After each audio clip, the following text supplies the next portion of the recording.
Employer branding is not a campaign anymore. It's a set of operating choices. This week, you can see the shift in 4 places. Who owns the talent story? What happens when leaders cross lines? Why hiring is getting harder than it needs to be? And how AI is reshaping career decisions. Welcome to Papercut.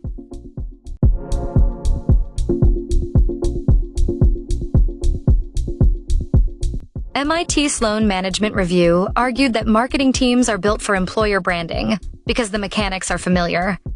Define an audience, manage a life cycle, and build advocacy. The twist is that the audience is candidates and employees, not customers. Now layer in what HR demand looks like. A SHRM-linked analysis reported HR job postings still sitting well below pre-pandemic levels, even as HR employment has grown and skill expectations have risen. The subtext is simple. The work is expanding. The capacity often isn't. So employer brand either becomes a shared operating model across HR, marketing, and comms, or it becomes a content plan that nobody can properly defend. Here's the practical play. Give employer brand a single accountable lead, a joint roadmap, and a measurement spine that connects to hiring quality, retention, mobility, and referrals. Less voice and tone. More proof and systems. HR Dive tackled a reality that many organizations tiptoe around. What HR is expected to do when leaders misbehave. Complaints, investigations, fairness, accountability, and power dynamics all at once. This is where employer branding turns real. Employees and candidates judge culture by whether consequences are consistent and whether reporting is safe. If a senior leader can bend the rules, your values are just branding. The fix is not a statement. It's an operating system. Clear behavioral standards, clear reporting routes, predictable investigation steps, and manager training that focuses on boundaries and escalation. A separate HR Dive report, drawing on iSolved research, suggested many HR leaders see their skills and talent crises as self-inflicted.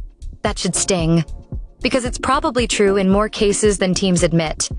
Then you look at what many candidates experience. Inflated requirements, slow processes, unclear decision rights, and a lot of culture fit. Talk that replaces defining the work. In other words, the system creates friction, and then everyone blames the labor market. The fix is refreshingly boring. Cut steps that don't change decisions. Define must-have skills clearly. Stop screening for pedigree when the job can be learned quickly. Use structured interviews. Publish realistic timelines. Make it easier to succeed. The Guardian's AI job swap reporting made the point through people, not dashboards. Workers described writing work drying up, being pushed into editing AI output for less money, or switching into roles that feel harder to automate. At the same time, AI inside workplaces is not always reducing work. Futurism covered research describing workload creep, where AI tools raise expectations and expand the work, including rework when output is wrong. And governments are moving too, like South Korea's push toward an AI job protection bill. For employer brand and talent leaders, the play is straightforward. Tell the truth about what's changing. Fund training people can actually use. Put guardrails in place so efficiency doesn't become more work forever. 2 items worth tracking. The Street reported Salesforce quietly cut hundreds of roles in February.